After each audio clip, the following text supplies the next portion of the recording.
This is TJ Jones, the host of the State of the Saints podcast. And the State of the Saints podcast is brought to you by Manscaped.com.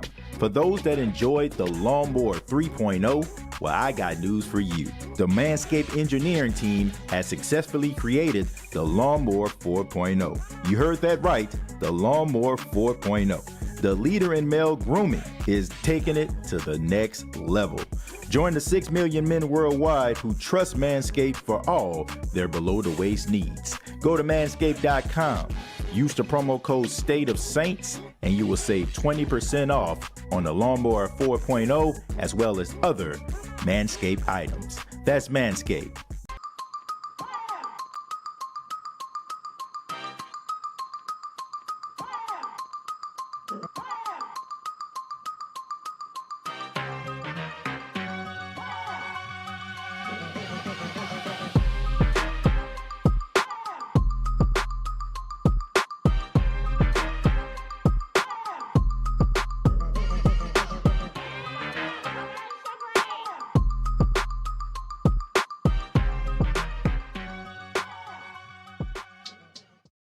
Hey, what's going on, Who Dat Nation? It is yours truly, TJ Jones. I am the host of the State of the Saints podcast. Thank you so much for checking out the State of the Saints podcast, where we talk New Orleans Saints. Really do appreciate everybody stopping by. Appreciate everybody that's spending their lunch break with yours truly. Doing the show like around 1:30 Eastern Standard Time. So here's the thing, man. This is not going to be a long show. I'm at the radio station, as y'all can see, and man, we doing some changes. You know what I'm saying? Y'all see the outlet back there. We got some technology things that's coming in. A new transmitter that we just are installing right now. I was actually at the back, doing some things at the actual tower, for our radio station. So I have to get back to it in the next few minutes, but I just wanted to stop by, let everybody know, I appreciate everything that everybody has done to make this show a complete success. And we're going to be talking a little bit about some of the Saints fans out here, not all of them. Okay. If you don't fit this mode, of course, I'm not talking about you, but I'm talking about the fans that are being like ultra negative about this team this season. The fact is, the New Orleans Saints have only played 3 games, and people are already just, expecting the worst. People are saying that this team is incapable of making the playoffs. They're saying that this team isn't good enough to go anywhere. And it's just amazing to me how people can come up with this conclusion after 3 games of football. I'm looking on social media. I'm not liking what I'm seeing. I'm not liking the energy that's out there. And it's pretty pathetic when you think about it. I'm just be honest, like if you're upset about the Saints losing, okay. But when you just sitting up there and just being extra negative for absolutely no reason whatsoever, you basically being Nostradamus or Miss Cleo, predicting the future and getting yourself all worked up, as my grandma would say, right? Getting yourself all worked up for absolutely no reason. It's pretty funny to me, because when I look at this New Orleans Saints team, I look at a team that is good but hasn't figured it out yet. It's almost like a rookie that's going to end up being a phenom in the NBA, right? Jump shot may not be where it needs to be just yet, but you see the upside and you see the intangibles and you see all those things going in the right direction. And you know, around year 4, year 5, they'll be okay. I don't think we have to look at year 4 to year 5. I think that this is one of those situations where it just takes a couple weeks in order to develop. Now, I know that we as Saints fans, we kind of focus in on our team. We focus in on the New Orleans Saints. We focus in on what they're doing, and we don't really understand or pay attention to the landscape of the National Football League. But if you go around and you take a look at some of the premier teams in the league, everybody offensively seems to be struggling. I mean, we just watched the Green Bay Packers and the Tampa Bay Buccaneers struggle to get points. Tampa, who is leading the division right now, has struggled to get points. The Tennessee Titans have struggled offensively, right? They won Sunday, but they've been struggling throughout the season. Even the Cincinnati Bengals, the team that was a runner-up for the Super Bowl, have been struggling. I mean, y'all see Joe Burrow. We love Joe Burrow, so I know you got an eye on him. He has not been playing the type of ball that we're accustomed to seeing Joe Burrow play. So if you look around the league, it tells you that it's not just a Saints problem, right? It seems like it's an NFL problem. And people have been asking the question, like, how important is preseason? How important is preseason? Is preseason that important?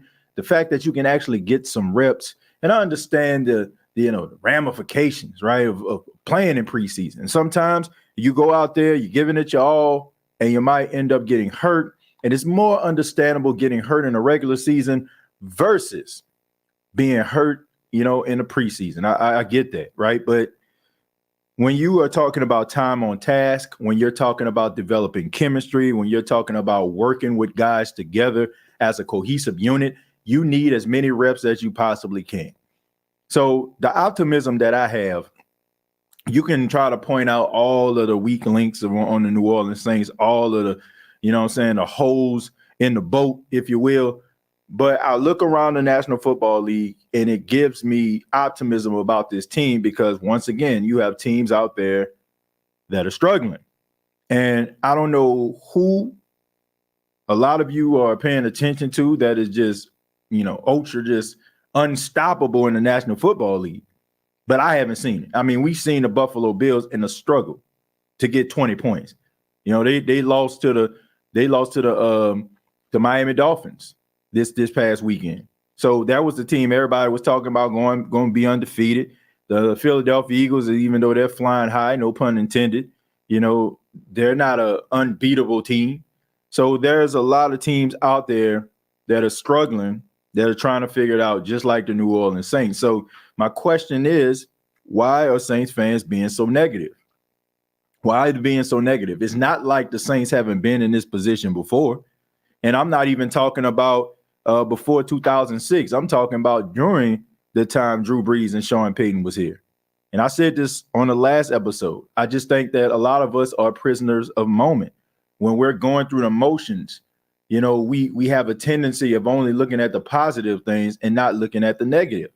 People say things like, oh, this team never was this undisciplined. Well, they have.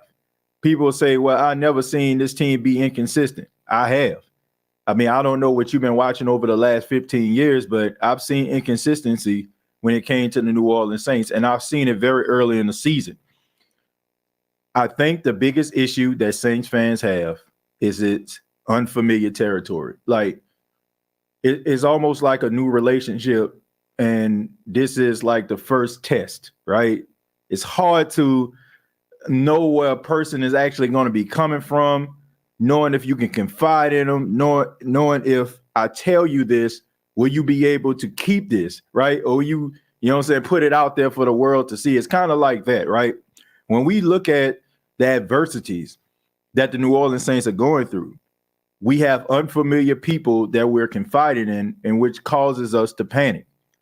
If the Saints were 1-2 in years past, I don't think people will be panicking because we'll say, we got Drew Brees. We got Sean Payton.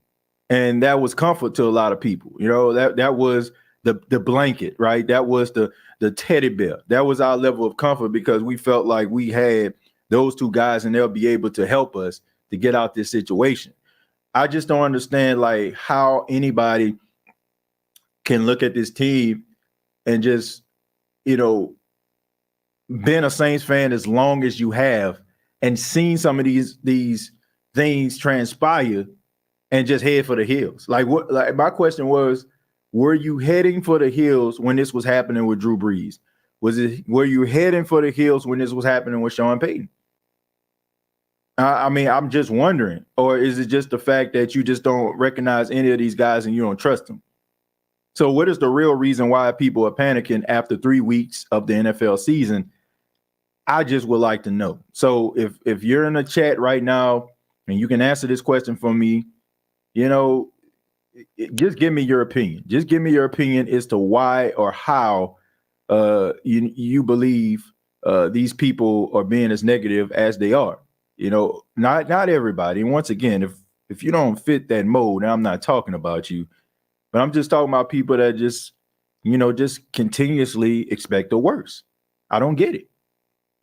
I just don't understand it. But let me go ahead and read some of your comments. I will start with MD. MD says, give it a couple more weeks, but Olave is going to be a beast. Mike T just needs to lock in. Well, I think Mike T is locked in. Michael Thomas is definitely locked in. There's nothing wrong with Michael Thomas. He's catching everything that Jameis throws to him, rather just contested or uncontested.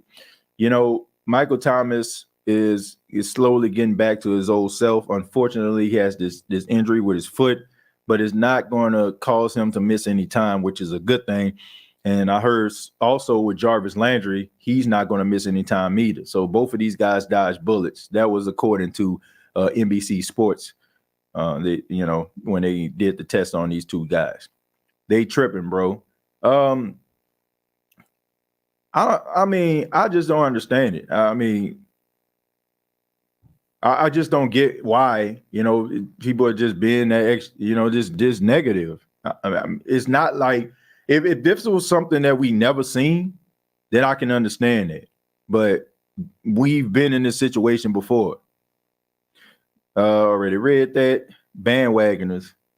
Well, I don't even know if it's bandwagon. Well, it may be. Maybe some. Maybe some are hopping on a bandwagon. Maybe some are just, was just riding a wave. Maybe being from the city, watching the team win, watching the team have success, and they just been riding the wave because, New Orleans Saints, you're in New Orleans, you're associated with that, so they're successful, therefore you're successful because all of us feel like this is our team, right? So a lot of us kind of can join our emotions and our feelings and our belief in ourselves, and we adjust that and connect that to the New Orleans Saints. So if the Saints aren't winning, then maybe, it's making us think about ourselves and how we feel about ourselves, but shouldn't get that deep.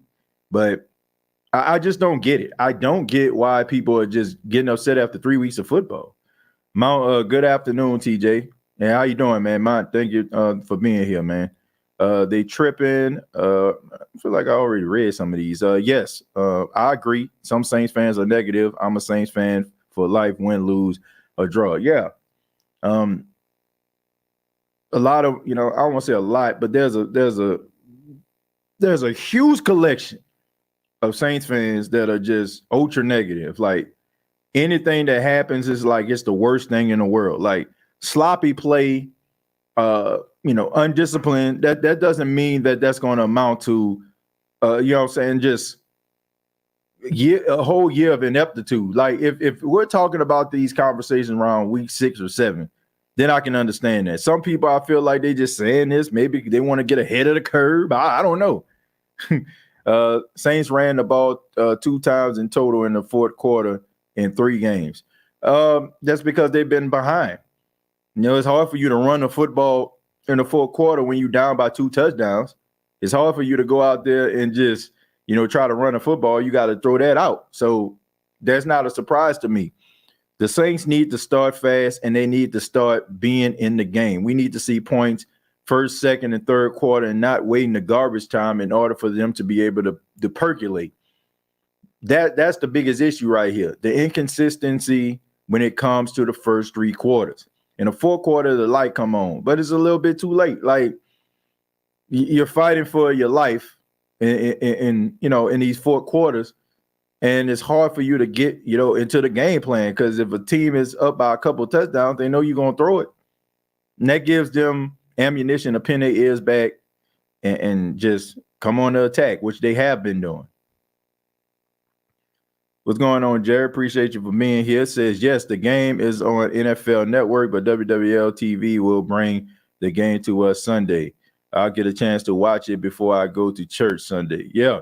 I mean, it's going to be on early in the morning. I think it's 9:30 Eastern, so it should be 8:30 y'all time, out there in Louisiana and the Gulf Coast. So, yeah, it should be an interesting game, man. The New Orleans Saints are already in the UK. They decided to go right after the game. The Minnesota Vikings, they're supposed to show up on Friday. So that could be a competitive advantage, in my opinion, for the New Orleans Saints. They need to capitalize on this. They went over there early so they can adjust to the time difference. And I think that's going to be beneficial for them, to be honest with you. So hopefully that works out. Hopefully y'all don't go all the way over there all early and try to get prepared only for you to get, mollywopped and wiped off the field. It's because they haven't practiced and played together in preseason. Preseason is important. Well, it's starting to feel that way, Jesse. It's starting to feel that preseason is more important than we think. It's not just about trying to find diamonds in the rough, but it's also an exhibition game where some of the things that you may need to fine tune, it gives you an opportunity to put some of that on film, and also be able to help the quarterbacks and the wide receiver understand one another, the offensive line to understand each other. So preseason isn't all bad, even though it's some bad football, because you still have a bunch of people out there that have no business playing in the National Football League. But hey, we might find one guy out of these 22 that's out here right now in the fourth quarter. It's bad football. I ain't gonna lie to you, but those reps that you actually get, that you can put on film and be able to go out there on a practice field and work on, I think that part is beneficial. Our team is good overall, just need more time to build chemistry and tweak some mistakes in execution. Look, if you take away some of the mistakes that they made in the game, for example, they got the ball to the 19-yard line, right, to set up a first down, but the blocking call was called on Mark Ingram, right? Then again, you know what I'm saying, like you were, got there, converted, then all of a sudden here comes a false start call. So you end up getting the ball down to the 19, then you had to get it all the way back to like 39, 40-yard line, which now you aren't getting any points at all. So it's a lot of shooting yourself in the foot when it comes to the New Orleans Saints. That's why, people are just getting upset and mad and frustrated. I'm like, this team has still been in every single game that they've been in. It's just some bad, poorly executed plays that have prohibited them from being undefeated at this point. For real. Like, the score was 3-3, and the fourth quarter was 7 minutes left in the game versus Tampa.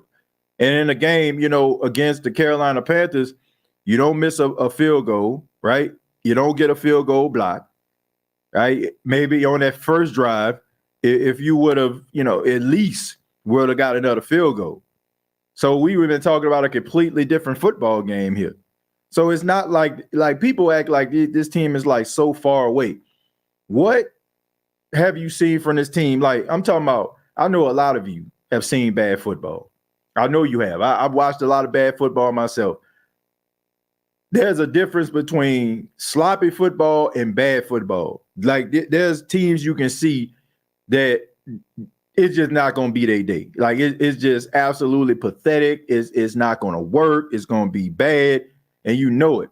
But there's nothing on this team from the fight and the grit defensively that they show that these guys don't care, and they're not trying to work towards trying to build something that's successful. I don't get that. Like, I see a few things that they need to clean up, and I just think that they'll be right there in the end.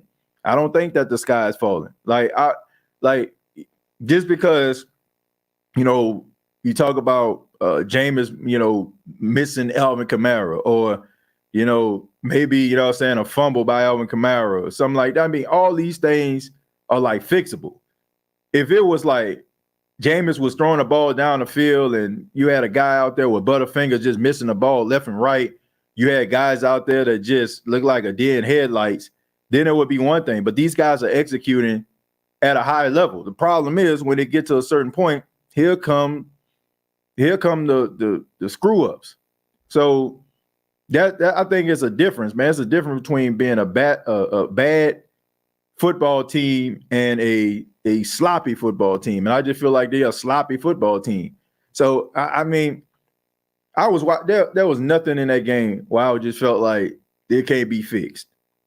I mean, it can be fixed. If it was something like, if they was out there getting, okay, I'll take y'all back to about 2015. Okay, when Brandon Browner was out there getting roasted and toasted left and right all year long, right? It was pretty much a foregone conclusion that this was what it was going to be, right? He was going to be holding folk. He was going to get pass interference. He was going to get smoked over the top, all these different things like that. So you already knew that. So you knew it was pretty much doomed. But when you look at this team, once again, you see the execution. It's just a flag negates a play, a fumble negates a play. You know what I'm saying? It's just little things like that you can clean up in order for you to fix it. So that's why I'm just saying to people, like, it ain't all bad. I know some people like, man, you know, TJ, you too much of an optimist. You too positive. You're like, you need to call it for what it is. I am calling it for what it is. If this team was bad, anybody that's been rocking with this show and know me, know I would call it for what it is.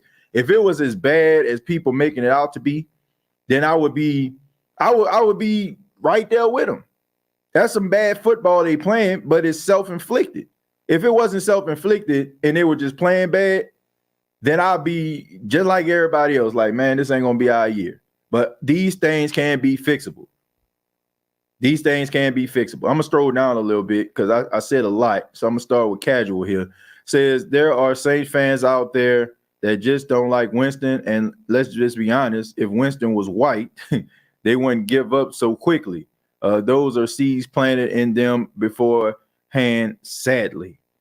Man, you said a mouthful right there. And I say this all the time. There are people out there that don't like Jameis Winston because of the color of his skin, because he's a black man.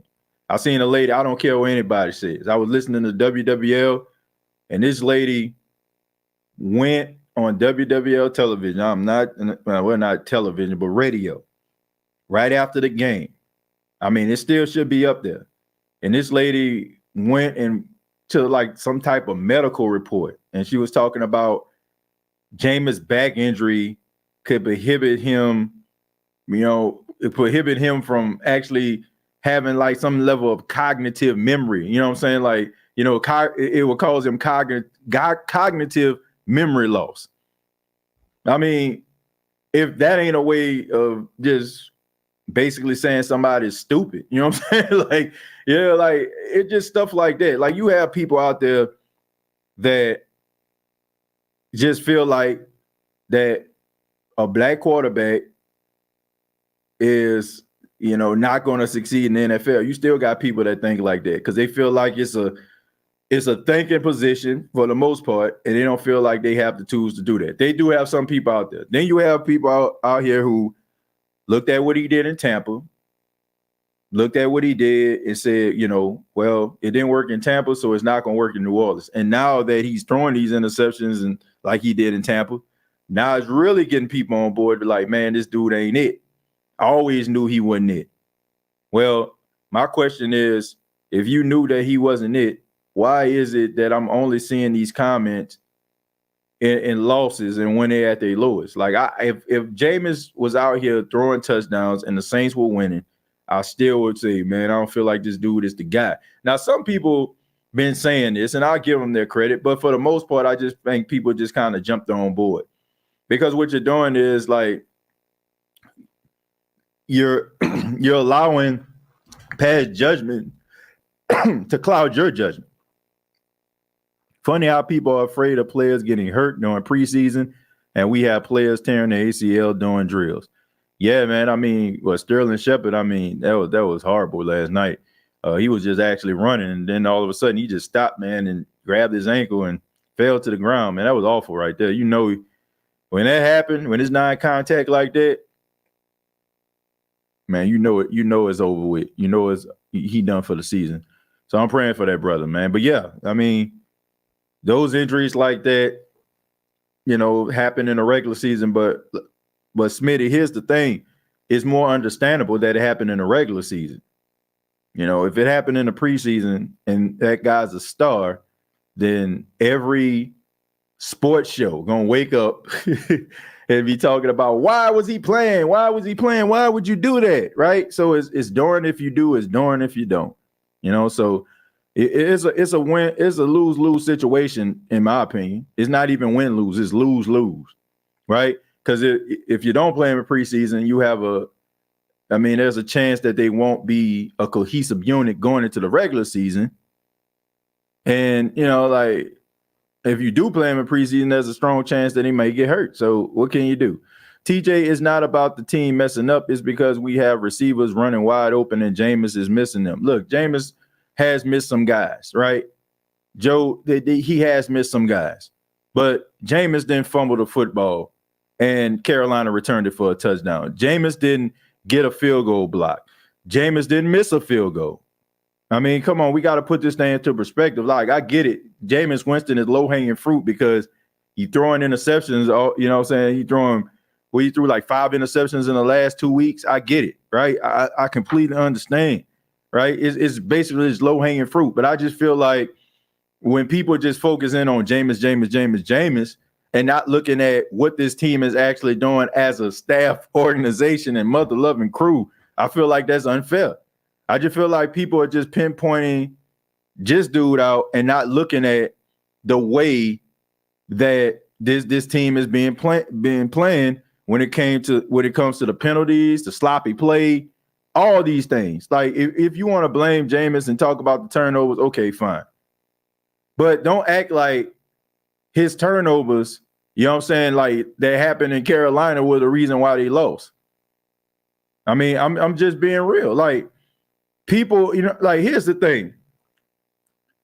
We are so spoiled as a Saints fan base because what we want is, no matter how bad the team play, no matter how sloppy the team is, we want Jameis to overcome all of the sloppy, you know what I'm saying, situations, because we kind of used to that, you know, because no matter how bad the offense looked, no matter how many drop passes they had, Drew was able to put cologne on that musty body that was called the offense. And we just expect every quarterback to do that. But guess what? Once again, if you're fumbling the football, if you're missing field goals, if you're getting field goals blocked, if you're getting, you know, illegal block penalties, if you're getting false starts and you're putting yourself constantly behind the 8 ball, how in the world can anybody be able to overcome that? That's just what it is. That's just what it is. And as far as, like, we talking about the offense lacking, look, I'm going to be honest with y'all. This offense wasn't that hot last year either. Now, we can say, oh, man, the offense wasn't hot because the wide receivers wasn't good and they weren't getting separation. Fair enough. But you still had some of the same play calling, and you still had garbage time stats in the fourth quarter. Can I interest y'all in Trevor Siemian? Can I interest y'all in that? Can I interest y'all in the fact that the Saints went like 4 or 5 weeks not really scoring in the first 3 quarters of last year? If you don't believe me, go take a look. Go take a look. And like I said, I feel like it's fair, okay? Do you want better quarterback play from the quarterback position? Absolutely. Do you want the quarterback to be able to identify the guy that's open and get a ball to the running back or the wide receiver? You know, absolutely. But for us to sit up here and just say emphatically, like 100%, the reason why the Saints are in a position like this is because of Jameis Winston? Nah. As bad as Jameis has played over the last 2 games, you know what I'm saying, him leaving a lot to be desired, they still win every one of those games. They were still in every one of those games. Stop giving them excuses. How is that excuses? That's facts. That is facts, dude. Like that, man, that's my problem with everybody. That's my problem with some of y'all folk. That's what my problem is. Y'all want a narrative and y'all want us to stick to the narrative and you not paying attention to anything else at all. Okay? Ain't nobody say that he didn't leave a lot to be desired. But to sit up here and just completely just single this dude out and make it seem like he is the only person that's out there that is causing this team not to be successful offensively is laughable. And honestly, you're hitching your horse to that particular point. You're hitching your horse to that particular point over and over again. What is it you all don't understand or what you don't want to accept? Do you want to just be like, well, it's him and only him? He's the only reason why this team is in their own way. He's the only reason why.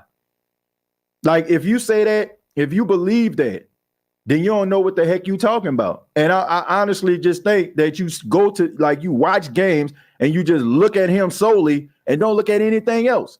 Like, I think some of y'all really do that. I think y'all really, like, on the offensive side of the ball, I think y'all just look at Jameis and only Jameis and don't look at anything else. And y'all critique this dude for every throw that he made, every decision that he made. Fine, fair enough. But like I said, he didn't fumble and get the ball returned for a touchdown. He didn't get a field goal block.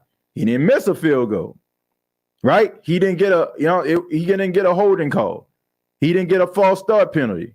So let's not act like, other people don't deserve some of the blame either. I'm not going to accept that. I'm not going to accept that.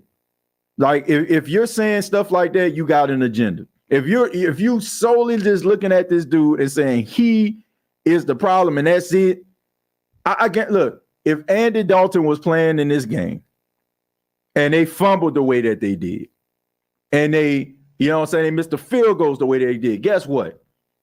They still would have lost. But like I said, man, some of you all have a narrative and you want to stick to that narrative. So have at it. But I'm not going to sit up here and just act as if Jameis Winston is the only reason why this offense is in their own, can't get out of their own way. So, man, some of y'all just need to, like, I get it. I know, I get it. Some of y'all don't want him as your quarterback. You don't believe in him. Fine. But don't act as if that's the only reason why this team is not playing good football right now. Too many of us confuse reasons with excuses when it doesn't fit our viewpoint. Absolutely, Eugene. It's excuses because people want me to get on this show and talk about how bad Jameis is. They want other people to get on the show and talk about how bad Jameis is. They got plenty of shows out there for you that may, fit that agenda, but I'm not doing it. This whole offense needs to play better. The entire offense. Now, if we want to talk about him making some of the throws and him not being 100%, and that could cost them the game, and you got to be smart because you still in contention. And if you possibly lose a game versus Minnesota, you could be on the outside looking in when it comes to the postseason. We can have that conversation. But to sit up here and just say, oh, man, it's his fault and it's only him and he can't do nothing right. And, man, come on, man. We can't just sit up here and just blame this dude solely for these L's that the Saints had over the last couple of weeks. I'm still down with Jameis. I just want DA to make a big boy decision to sit him out for a couple of weeks, let Andy play, and if he is worse after 2 games, then consider letting Jameis play again. That's all. That's a good judgment call right there. You know what I'm saying? That's a good call. I think that he does need to sit down. I'm in that. You know what I'm saying? I'm in that number. When it comes to like wanting him to sit down, because I just feel like those are health concerns, and I feel like you'll be more beneficial to the team if you more able-bodied, you heal up, than you are just going out there and getting hit over and over again, and teams not respecting you being able to like read the blitz because they know you're a stationary target. Jameis Winston is a stationary target right now. People know he's not going to run. He's not going to slide. He's going to try to stay in that pocket and try to make plays from the pocket. And he's going to get teed off on constantly. So how are you going to be able to heal your back and get better? Like, you ain't about to tell me your back is going to get better when you got 4 fractures in your back and you get hit 9 times. 10 times. You got hit 10 times in that game, right? So that's 10 strikes at you. So regardless if some people like, man, he didn't get sacked. but he getting hit though. And if you getting hit with a person, all their might, 300-pound men, like how you gonna heal from that? A missed kick is the equivalent of a turnover. Absolutely. TJ, those are the same people that will get a transfer back to the Saints bus once they start winning. Yep, pretty much. But he did leave points on the field that could have made up for the rest of the garbage, bro. Look, I am not disputing that. Look, I want people to understand this. I am not disputing. See, when people, when you talk about a person and you try to like, okay, like, yeah, you know what I'm saying? They did this, but you know what I'm saying? You had other reasons. Man, nah, bro, you just protecting him. I'm telling you what you all saw anyway. Like, I'm serious, man. Like, you cannot be the parent that feels like their child just perfect or whatever. You know what I'm saying? Like, I get it. We all like Alvin Kamara, right? Alvin Kamara, he pretty much perfect in the eyes of Saints fan when it comes to his ball playing. He fumbled the football. That was 7 points right there. Like, you know, like if we gonna just sit up here and start talking about people and what they did in order for them to cause the Saints the game, then you got to throw him in there. That was a huge, like, we know the way that the Saints are playing offense right now. 7 points is like 14 points. 14 is like 3 touchdowns. That's what because the offense is so anemic right now. So they can't afford to have any type of letdown or any type of mess up. They got to like be consistent. And if they're not, then they're going to lose. They're going to get wiped off. Yeah, I ain't going to say they get wiped off the field, but you're going to have more fourth-quarter, late-game heroics. It's not about trying to defend Jameis Winston. It's not trying to make excuses. Excuses is if I'm telling you something that didn't happen. I didn't say that he didn't leave a lot to be desired on the field. You heard me say that. What I'm saying is, and you have to admit this, he's not the only reason why the Saints lost the game to the Carolina Panthers. Fair enough. Like I said, if we on board, we talking about him sitting down, I'm about that. If we want to talk about, you know what I'm saying, some of the missed throws, I'm about that too.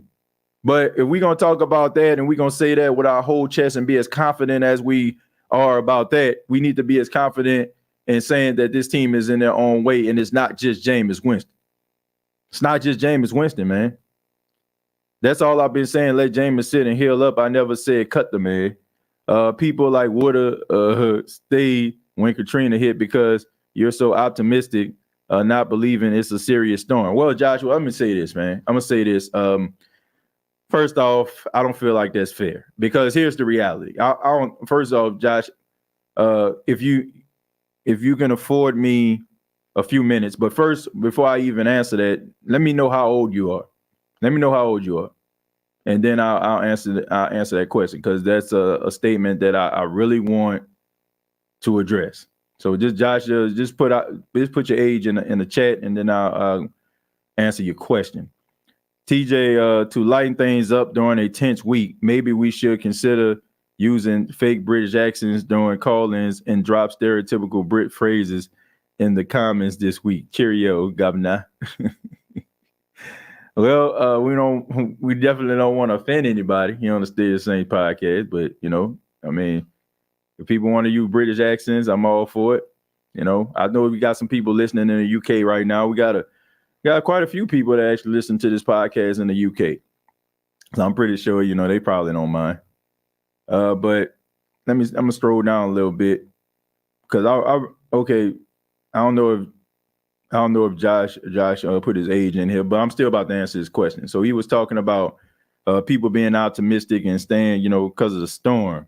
I want to make sure I read that again. He says, people like would have stayed when Katrina hit because you're so optimistic, not believing it's a serious storm. Here's the thing. Before Hurricane Katrina, and I'm pretty sure all the people around my age can pretty much, attest to this. We used to have tropical storm and hurricane scares that happen all the time in New Orleans. There was always the the weatherman. Shouts out to Bob Breck. Shouts out to the late great Don Westbrook. Shouts out to Bruce Katz. You know what I'm saying? They used to like get this wall-to-wall coverage, and then all of a sudden, you'll probably have the Weather Channel, those guys getting on TV with the serious eyes looking like they're on your latest daytime drama, talking about how serious the storm gonna be and you need to leave, and people start packing up and buying all this water and buying all these batteries and buying all these flashlights and calling family members that probably stay in Mississippi or Georgia out of the storm's way. And you get down there, you spend your last bit of money that you had, probably was your rent money, probably was your light money, probably was your phone money. And then you stand down there with your in-laws eating their food, wasting their time. And 2 and 3 days later, the storm just completely just goes back into the Gulf, or it slows down and just becomes a little bit of wind and rain, something that you could have stayed at home for. So it was one of those situations where it's like the story of the boy who cried wolf, right? You know, like, oh man, a wolf coming. And all of a sudden, like the shepherds come there and he laughing at him, right? I ain't got no wolf. Now it's like when the wolf showed up, guess what? The shepherds didn't show up. You know what I'm saying? Like because everybody just expected it. So you had a lot of people that stayed in the city because they heard this before. And when it got serious, when it was serious, we've heard that it was serious so many times, nobody really reacted. And that was understandable. So for us to just sit up here and compare that, you know what I'm saying, to that's not fair, because there have been hurricane scares throughout my lifetime, and I'm pretty sure there's some people older than me that probably can understand that as well. So that's the way I feel about it. You can't compare that. You can't compare that, man. You can't compare that to that for people that stayed, because I can completely understand why people would do that. You know. Unless Winston turns it around in the next game, some type of progression, he must likely out of there, gone pecan. Yeah, I do feel that way. Like if he doesn't perform in this game, fair or not, I think the Saints might go in another direction. No disrespect, but a lot of fans don't really know what they're watching. They don't understand 3 phases of football: offense, defense, special teams, and let's not forget coaching. This not Madden. Well, you know, a lot of people just I don't think they really care about trying to understand football. Cool, man. They just want the team to win. And when they lose, they just try to find reasons as to why the team is losing. And I do feel like sometimes where you will watch a game and the Saints will lose, and I would hear the same suspects, come up. And these guys didn't have absolutely nothing to do with the loss, right? That might have been one of them games where they actually played pretty well. So yeah, there are some people that don't know what's going on. All they know is that they want the team to be successful. I'm down with that. Word to Bob Breck. Yeah, Bob Breck, the GOAT, the weather GOAT right there. Don Westbrook, Nash Roberts. That was a little bit before my time. But, Nash Roberts, when I was growing up, Nash Roberts wasn't the chief meteorologist anymore. But when the storms used to get serious, they used to have him like show up. And, they have like the computerized Doppler radar. Like he would be out there with he would be out there with the magnets and stuff like that, like with the marker on the board and stuff like that, drawing the hurricane and stuff.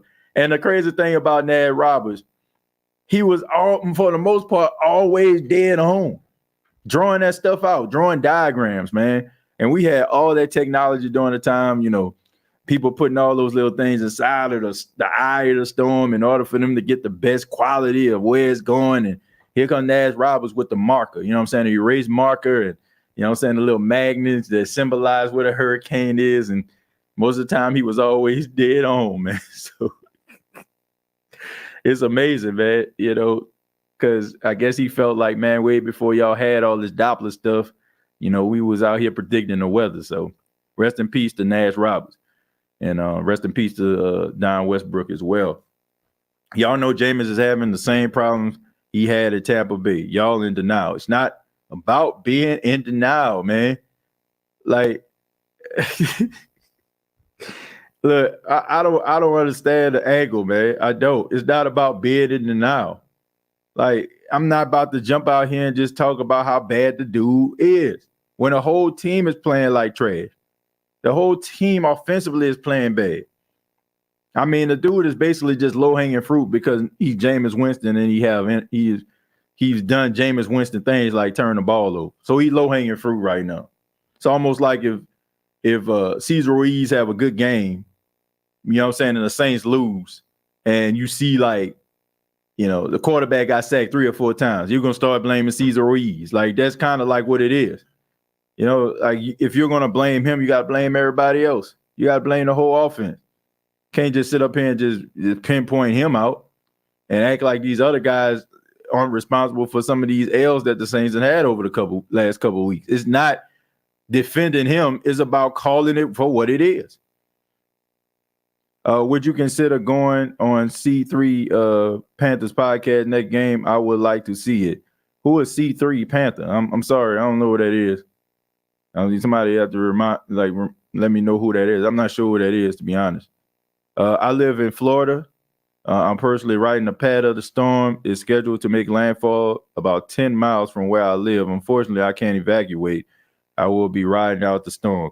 Well, we definitely going to be praying for you, Tyra. You know, I definitely know how that feels. And all the people that may be listening, maybe a Saint fan out there in the state of Florida, you're definitely in our prayers. And look, man, we talk about Saints, but we're a community here on the State of Saints podcast. And, you know, we definitely want to do everything that we can. If, you know, we can help in any way, just let us know.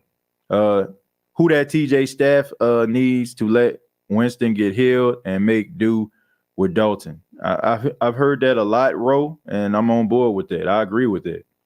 Never compare Katrina to a football game. That's dumb. Well, I definitely agree, you know, with the not comparing Katrina to football. You know, I've heard people from rival teams talk about that, and you know, if you mention that or say something like that, then I ain't got nothing else to say to you. Like, seriously, like, you can't compare one of the most tragic events to football. You know, you can't. That was a tragedy. I mean, I had friends that I knew, you know what I'm saying, lost their lives in that hurricane. So, and I'm pretty sure some of you probably do as well. So, yeah, that's not a good thing. Our offense is bullied now, mates, but I'll be a trifle better within the fortnight. And you know, I'm reading Shakespeare. I bet my fish and chips on these veterans. Reading Shakespeare over here. Huh? Beyond the window breaks. Juliet is the east, and I am the sun. Let's see, can we please just draft Tandem Keep this year so he can sit behind Jameis for a year? Well, if Jameis don't play better than he has been playing, he's just going to be known as a bridge quarterback, and that's not what you want to be. TJ Pops went to Carver High too. Katrina erased family tradition. Coming back to New Orleans every summer, we will forever be loyal to the Saints. Yeah, man. Sure, I'm a Carver graduate. George was in Carver High School over there on Higgins Boulevard. Yeah, man. I ain't part of that new Carver that they got out there. I'm Breezeway Carver. You know what I'm saying? When they used to have a Breezeway out there. Now they got them little building looking like, you know, they used to have across the street Sidney Collier. Not Carver look like Sidney Collier. TJ, skip the comments. That's dumb. They're obviously not a Saints fan. I don't know what comment you were referring to, Lee. I'm not sure, man. It wasn't the hurricane that caused the flood. It was the loose barges that did it. Look, we all know that technology during that time of that hurricane, that city wasn't prepared for that type of impact, right? I ain't trying to dig up old dirt, but we know the core engineers could have did a better job. Let me see. Matters TJ, if you follow 300 plus many fans on Twitter and are loved among them, you'll see every fan base has different fandom types, for better or for worse. Oh yeah, absolutely. And maybe that's it. You know, maybe that's it. But I follow most New Orleans Saints fans, mostly because, some of them watch the show and then some of them, have a unique point of view. So, I mean, of course, it's that's what social media is, right? It's kind of like with Facebook. Facebook allows you to add friends, but they have to be associated with you in some way, shape, or form. So that's the way the algorithm kind of builds a community for you. That's the reason why they know what we're doing at all times. That's the reason why we'll pass the Domino's and be like, oh man, I would like some Domino's. Then the next thing you know, it show up on your phone. They take what you like and your interests and they combine it and they put like-minded people that's similar to the interests that you have and they put them in that group. It's almost like the internet is building a cyber you or something, you know what I'm saying? Like with all your interests and everything. But that's another story for another day. That's probably something we can talk about on a therapy couch. Am I the only one that thought the pass protection got a little better once Pete left? Oh man, Throckmorton, I don't know about that. Throckmorton was out there getting rocked, pushed to the side like he was an infant child a couple of times. Some of these fans have Jameis' name glued to the ceiling of their mouth. Well, I just think that, I don't know. I don't know. I really don't. I think Winston is a failing to look Mike T's way more because if you look at the all 22 timers were wide open a lot against the Bucks, but Winston failed to look his way. Well, probably because he wasn't the main receiver on some of them plays. I noticed that Jameis tries to, whoever the main receiver is for that particular play, he tries pretty hard to try to get that guy that ball. I remember Bob Barker or whoever his name was saying, "Get the F out of there." Bob Barker or Bob Breck? Let's see. Bob Barker is the one that's telling us to control the pet population, have your pet spayed or neutered, right? From The Price is Right. Yeah, he used to say that after every episode. Bob Barker reminding you to help to control the pet population. Have your pet spayed or neutered. Oh man, Tempest Love. What's killing me? Where is the have? Thank you, Lee. Thank you. Where is it? Where that though? That's what I want to know. I'm confused. I don't know where it is either. I'm about as dazed and confused as you. We got 210 people watching this right now. I ask that you hit the like button. I would really appreciate that. And I also want to remind you that the show is brought to you by Manscaped.com. Use the promo code State of Saints. You will save 20% off. All right. State of Saints. No matter if you spend $100 or $10, you will get that 20% off discount by going to Manscaped.com. Use the promo code State of Saints. All right. I would really appreciate that. They were commenting in Ryan Ramczyk interview that he needs to stop smiling and starts winning games. Like, do they know what post-game interviews are? Well, here's the thing. Ryan Ramczyk, he can smile because he does a hell of a job, right? He does his job. So if anybody deserves to smile, it's Ryan Ramczyk. Ryan Ramczyk ain't out there getting steamrolled. How many times have you look at Ryan Ramczyk getting steamrolled by anybody? When you one of the GOATs on your team, you know what I'm saying? Like you can smile at the interview. And anybody got an objection to Ryan Ramczyk smiling after him mauling guys down? He ain't the one that's allowing that pressure to come to Jameis Winston. I can tell you that right now. That dude is like, to me, Ryan Ramczyk is like, what Marshawn Lattimore has been over the last couple of weeks. Like nobody even really be talking about him because he just neutralized the field. So yes, he can smile in my opinion. Brett Favre, Dan Marino, Peyton Manning are all in the top 10 in the most interceptions thrown. All three are in the Hall of Fame. Not saying Winston is or will be, but Favre threw over 20 interceptions, but they crucified Winston. Well, because, look, that was two different eras. I've said this before, and this example has come up. Look, Brett Favre played at an era where they didn't have much social media. Probably a good thing for him. Probably the reason why he can walk through the raindrops and not get wet in 2022. Hey, it is what it is. Sorry. I said that. But I think it has a lot to do with social media. I mean, Jameis Winston coming into the league, 2015? I mean, social media was, I won't say it was at its apex, you know what I'm saying, but it was there, right? Where people can instantly like tell you their thoughts right there in real time. No matter if they're in New Orleans, no matter if they're in Gulfport, no matter if they're in Myrtle Beach like myself, no matter if they're in Washington, D.C., you can still have a conversation with somebody no matter where you are. And you get a couple amen corners going, the next thing you know, you got yourself some scrutiny. Brett Favre didn't have that because he didn't have to worry about it. He probably had to worry about the trying to keep a good relationship with the guys in Green Bay who write for the team. And if he smiles in their face and give them a little something every now and then, they probably just going to turn their heads because they're going to keep on getting those exclusives. So this is a completely different era that we're talking about here when we talk about how Jameis Winston is perceived by the media for throwing those interceptions and what Brett Favre was perceived as when he was throwing those interceptions. Two different worlds, man. Two different worlds right there. I mean, honestly, that's even if I can talk about Michael Jordan for a second. I mean, even Michael Jordan. Michael Jordan had a gambling problem, right? You know what I'm saying?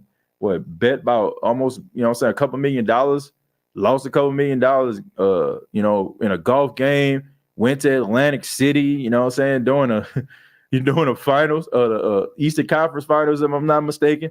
Like, can you imagine if Michael Jordan in 2022 was doing some stuff like that? Man, he would not be the Michael Jordan that he is today. People would have him on the chopping block. So a lot of these guys were blessed not to play in certain eras where they had social media and it was at the point where it is right now. So that absolved a lot of people's imperfections. And it also allowed, the general public to go to sleep. Because if the media isn't covering it, it's nothing to talk about, right? TJ Jones, now we have to really worry about Jameis Winston's health.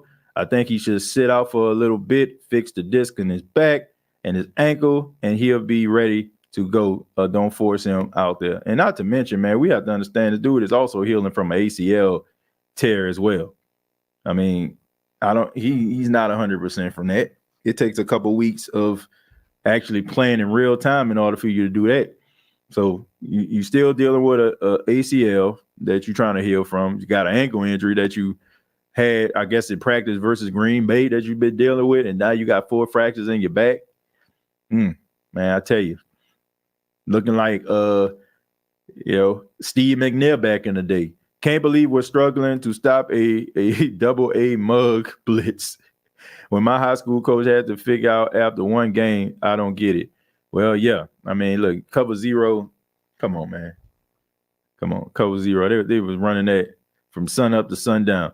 They didn't do Eli too bad. He led the league in interceptions, I believe, 3 seasons. Eli Manning, because, look, he led the league in interceptions, but he beat Tom Brady twice in the Super Bowl. So I guess he can hang his hat on that.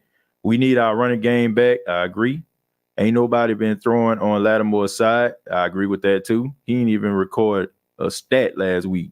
I'm excited to see Adebo go against Adam Thielen. Dalvin Cook is hurt. He got his shoulder injury, but is playing. I'm not worried about Lat. We know what he about. Might be a pass-heavy game, TJ. I don't think it's going to be a pass-heavy game. If I'm looking at the same stats, I'm looking at the fact that you had Cordell Patterson ran all over him.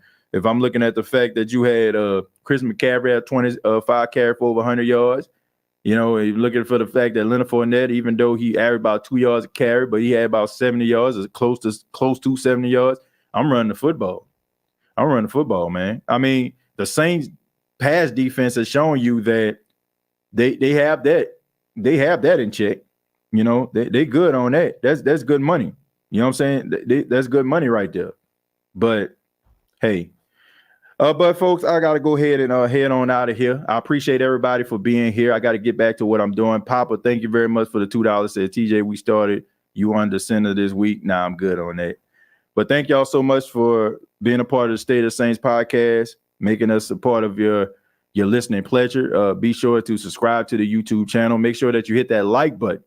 All right, hit that like button if you enjoy all the content. You also have previous episodes available on iTunes, Spotify, iHeartRadio, and Anchor FM. Thank you so much. Have a good morning, noon, night, whenever you're checking out this podcast. And like always, all I got to say is, who that?